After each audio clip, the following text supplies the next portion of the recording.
নমস্কার বন্ধুরা, আশা করছি তোমরা সবাই খুব ভালো আছো। আমিও ভালো আছি। আজকের ভিডিওতে তোমাদের সাথে আমি শেয়ার করছি আমার মেয়েকে নিয়ে আমি সকাল থেকে পুরো দিনটা কিভাবে কাটাই। আশা করছি আজকের ভিডিওটা দেখতে তোমাদের ভালো লাগবে। তো আমার কিন্তু সকাল শুরু হয়ে যায় অনেকক্ষণ আগেই। রাতে তো সেভাবে ঘুম হয় না, কারণ মেয়ে উঠে বারবার খায়, তো সেভাবে ঘুম হয় না, খুবই ক্লান্ত লাগে, কিন্তু তাও উঠতে হবে, কিছু করার নেই। তো লাস্ট যখন মেয়ে সকালবেলা ওঠে, মানে ওই 6টা 6:30 নাগাদ, তখন একবার মেয়েকে উঠে হয়তো আমার অনেক সময় চোখটা লেগে যায়, তখন হয়তো ঘুমিয়েও পড়ি। তারপর হয়তো 7:30 নাগাদ ঘুমটা ভাঙে, এরকমই বেশিরভাগ দিন হয়।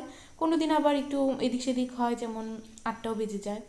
তো তখনই যখন চোখ খুলে তাকাই, ঘড়ি দেখি, তারপর কিন্তু আমি সাথে সাথে উঠে পড়ি, কারণ মেয়ে ততক্ষণ ঘুমিয়ে থাকতে থাকতে আমি কাজগুলো করে নিই। কারণ সকালের দিকে মেয়ের ঘুমটা একটু ডিপ হয়, তো সেই ফাঁকে কিন্তু আমিও উঠে পড়ি, কারণ মানে সকালবেলা তো প্রচুর কাজ থাকে। তো আমি উঠেই কিন্তু সবার আগে আমি আমার কাজগুলো করে নিই, যেমন ফ্রেশ হওয়ার কাজ, এগুলো তো আর পরে উঠে গেলে পারবো না। তো সেগুলো করে তারপর কিন্তু আমি বাসি নাইটি ছেড়ে তারপর আমি রান্নাঘরে যাই। তো রান্না বলতে এখনও শাশুড়ি মা করে, তো আমাকে সেইভাবে করতে হয় না, কিন্তু তাও কাজ তো থাকেই না, এদিকে ছেলের স্কুল থাকে সকালবেলাই, তো ওকে টিফিন বানিয়ে দেওয়া সব কিছুই থাকে। আর এখন দেখছো এই ঘরে কিন্তু আমি ঘুমাই না, ঘুমাই পাশের ঘরে। তো সকালবেলা মেয়ে উঠে যাওয়ার পর তারপর কিন্তু ওকে আমার পাশের এই ঘরটাতে নিয়ে আসি, কারণ ওই ঘরে যদি ওকে শোয়াই তখন কিন্তু তাহলে আমি আর বিছানাটা তুলতে পারবো না। তো দেখলেই মেয়ে লাস্ট যখন ঘুমিয়ে গেল, আমি ওকে এইভাবেই রেখে মশারির মধ্যে রেখে আসলাম। তারপর দেখো এদিকে বেসিনটাও দেখলাম একটু নোংরা নোংরা হয়ে গেছে। তো আমি সকালবেলা ব্রাশ করার সময় আর সময় পাইনি, কারণ মেয়ে এদিকে কাঁদছিল, তো ওর জন্য তখন আর করতে পারিনি। না তো অনেক সময় ব্রাশ করার সাথে সাথে আমি বেসিনটাকেও পরিষ্কার করে রাখি।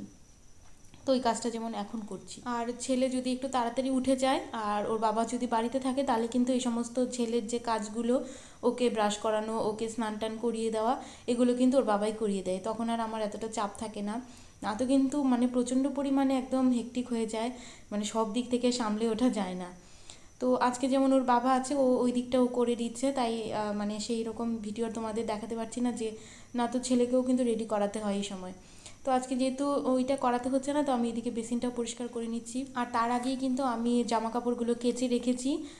একদিকে মেশিন চালিয়ে দিয়েছি, যেগুলো আমাদের ঘরের জামা কাপড় সেগুলো মেশিনে করে নিয়েছি, আর ওইদিকে কিন্তু আমি মানে বাচ্চারগুলো, সেগুলো কিন্তু আমি হাতে কেচেছি। তো মেশিনের একটু টাইম আছে বলে আমি এখনও ছাদে যাইনি। তারপর দেখো বেসিনটা পরিষ্কার করতে করতে কিন্তু মেশিনটাও বন্ধ হয়ে গেছে, তারপর সমস্ত জামা কাপড় নিয়ে আমি আবার ছাদে আসলাম। আর সকালবেলা কিন্তু আরও আগে আমি একবার ছাদে এসেছিলাম। দেখো এগুলো এখন তুলে নিচ্ছি, এগুলো কালকের জামা কাপড়, কালকে রাতেও কয়েকটা কেচেছিলাম, তো সেগুলো আমি সকালবেলা উঠেই আগে ছাদে এসে মেলে দিয়েছি। তো সেগুলো এখন শুকিয়ে গেছে, এখন একটু জায়গা করে নিচ্ছি, কারণ ভেজাগুলো এখন রোদের দিকে দেব। এর জন্য আমি ওই পাশটাতে জায়গা করে সামনের দিকে আমি এখন মানে মেয়ের কাঁথাগুলো, সেগুলো সমস্তটা আমি রোদের মধ্যে দিচ্ছি। আর এদিকে দেখো আমি আজকে সকালে সবার জন্য যে টিফিন বানিয়েছি, সেটা কিন্তু আর কোনো কিছু ভিডিও করতে পারিনি, আর সবার খাওয়াও হয়ে গেছে। তো এবার আমারটা নেব, তখনই মনে পড়লো যে ভিডিও তো করলাম না, তোমাদেরকে দেখাতেও পারলাম না। আজকে স্যান্ডউইচ বানিয়েছিলাম, আলুর পুর করে স্যান্ডউইচ বানিয়েছি ডিম দিয়ে, খুব ভালো হয় খেতে। আর ছেলেকেও টিফিনে এটা দিয়ে দিয়েছি, ছেলে সকালবেলা কিন্তু ভাত খেয়ে স্কুলে যায়, আর টিফিনে ও মানে এগুলো নিয়ে যায়। তো ছেলের টিফিনটাও ভরে দিয়েছি, এর জন্য আমি আর কিছুই দেখাতে পারছি না। তো এখন আমারটা নিচ্ছি, তাই তোমাদেরকে দেখিয়ে দিলাম। এটা খেতেও কিন্তু খুব স্বাদ হয়। আর সিঙ্কে দেখো কত বাসন জমেছে, সকালে সবার খাওয়া দাওয়া হলো, টিফিন হলো, ভাত হলো, তো ওই জন্য বাসনটাও হয়েছে। আর তারপর একটু উঠোনে আসলাম, ছেলে ইউনিফর্ম পরতে পরতেই বললো যে মা স্কুলে আজকে একটু ফুল নিয়ে যাব। আর দেখো ওই গোলাপ ফুল গাছটাতে এত গোলাপ ফুটেছে, কি সুন্দর লাগছে দেখতে। তো এখন তো সেইভাবে উঠোনে আসা হয় না, তো ছেলেকে ফুল তুলে দেবো, তার আগে তোমাদেরকে একটু দেখাচ্ছি। ফুলগুলো দারুণ লাগছে দেখতে। আর তারপর তো ছেলে স্কুলের জন্য বেরিয়ে গেল, ওর গাড়ি আসে স্কুলের, শাশুড়ি মাই ওকে এগিয়ে দিয়ে আসেন। আর তারপর এখন দেখো আমি মেয়ের জন্য আমাদের ঘরের বিছানার ওপরেই ওকে স্নান করাই, এখনও নিচে আমি করাই না, কারণ আমার এতে একটু সুবিধা হয়। তো আমি পুরো বিছানা জুড়েই, মানে হাফ বিছানা জুড়ে একটা ওই প্লাস্টিকের ম্যাট পেতে নিয়েছি, তাতে কিন্তু জল টল পড়ার কোনো ভয় থাকে না। তো আমি গামলা টামলাগুলো রেডি করে রাখছি, মেয়ে কিন্তু পাশের ঘরে খেলছে, ঘুম থেকে উঠে গেছে। আর তারপর তোমাদেরকে কয়েকটা জিনিস দেখিয়ে দিচ্ছি, ওর বাবাই কিন্তু কালকে নিয়ে এসছে। তো এটা হলো দেখো একটা ব্রাশ আছে আর একটা চিরুনি আছে। ব্রাশটা দিয়ে এখন আমি চুল আঁচড়াবো, কারণ এখনও তো মাথা শক্ত হয়নি, তো ব্রাশটা দিয়ে কিন্তু সুবিধা হয়। আর প্রথম দিকে বাচ্চাদের যে চুলের যে নোংরা থাকে স্ক্যাল্পে, তো সেগুলো কিন্তু এই ব্রাশটা দিয়ে কিন্তু খুব তাড়াতাড়ি উঠে যায়। আর তার সাথে দুটো গ্লাভস আছে, ওই গ্লাভসগুলোতে ওর না মানে হাতের নখগুলো খুব ধারালো হয়ে যায়, তো ওই গ্লাভসগুলো পরিয়ে রাখি, তাতে কিন্তু মানে নখ টোক দিয়ে গাল কেটে যাওয়ার ভয় থাকে না। আর এটা ফিটিং বোতল এনেছে, এটাও খুব ভালো, ফিলিপসের ফিটিং বোতল। আর তারপর দেখো মেয়েকে এই ঘরে এনে আমি তেল মাখিয়ে দিচ্ছি, সব জানলা টান্না বন্ধ করে দিয়েছি। তেল মাখানোর সময় কিন্তু আগে খুবই কাঁদতো, এখন কিন্তু তেল মাখানোটা একটু এনজয় করে। ও তো হয়েছে একদমই শীতকালে, তখন কিন্তু এভাবে খালি গায়ে তেল মাখাতে গেলেই প্রচণ্ড পরিমাণে কান্না করতো। আর এখন একটু ধাতস্থ হয়েছে যে প্রতিদিন একটা কাজ করতে করতে ও বুঝে গেছে যে এটা আমাকে প্রতিদিন করতেই হবে, তো এই জন্য কিন্তু এখন চুপ করে থাকে। আর বাচ্চারা কিন্তু তেল মালিশটা কিন্তু এনজয় করে, কারণ ওরা যেহেতু সবসময় শুয়ে থাকে, এই সময়টা ওদের একটু হাত পাটা ম্যাসাজ করে দিলে কিন্তু ওরা খুব ভালো থাকে। তো এখানে দেখো আমি ওকে একটু একটু কিন্তু উপর হওয়ানোরও চেষ্টা করি, এই টাইমটা দিলে কিন্তু বাচ্চাদের একটু মানে ঘাড়টা শক্ত হয়। তো কিছুক্ষণ আমি রাখি, তারপর যখন কান্না শুরু করে তখন কিন্তু আবার আমি সোজা করে দিই। আর আজকে আমি ওকে শ্যাম্পু করে দেবো, এটা হলো হিমালয়ার বেবি শ্যাম্পু, এই শ্যাম্পুটা দিয়ে আজকে ওকে শ্যাম্পু করে দেবো।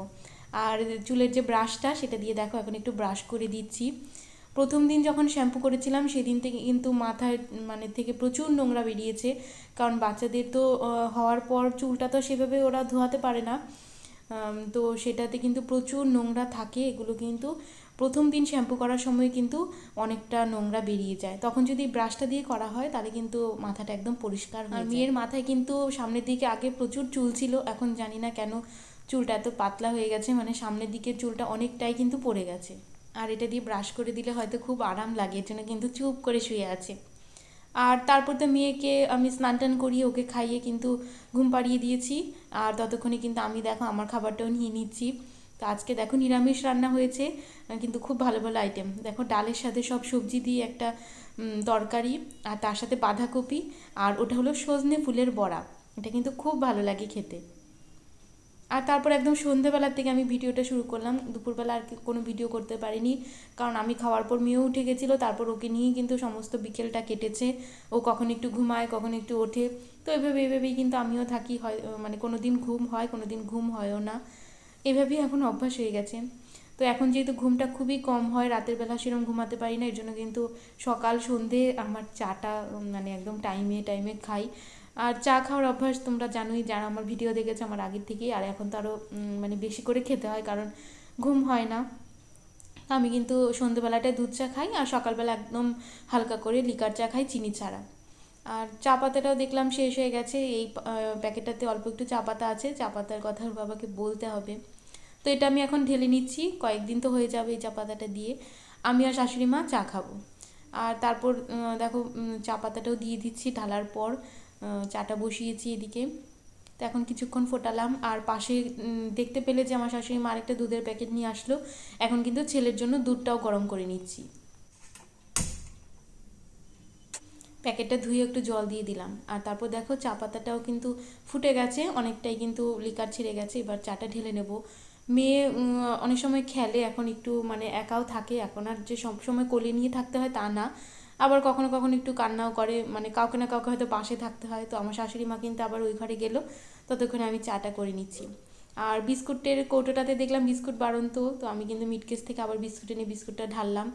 আর এবার দেখো আমার আর মার চাটা ঢেলে নিচ্ছি, মাকে এই ঘরে এনে চাটা দিয়ে দেবো ডেকে, আর তারপর আমি মেয়ের কাছে বসে চাটা খাবো, আর এদিকে ছেলেও ড্রয়িং রুমে বসে দুধটা খেয়ে নেবে। তো বন্ধুরা, আমি আজকের ভিডিওটা এখানেই শেষ করছি, ভিডিওটা কেমন লেগেছে অবশ্যই তোমরা জানাবে।